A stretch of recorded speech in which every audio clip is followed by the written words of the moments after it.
اتحاد الكورة طلع بيان من شوية قال فيه إن الزمالك مأيدش صفقاته الشتوية بسبب عدم سداد المديونية المتأخرة عليه.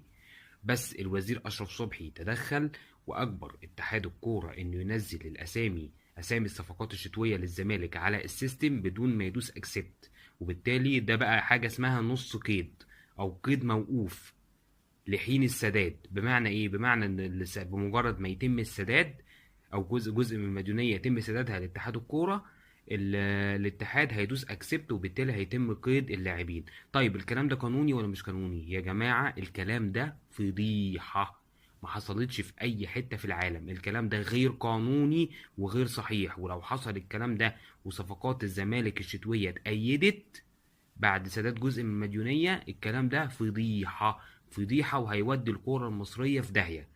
واحنا مش هنسكت لو حصل وتم قيد صفقات الزمالك الشتوية بدون وجه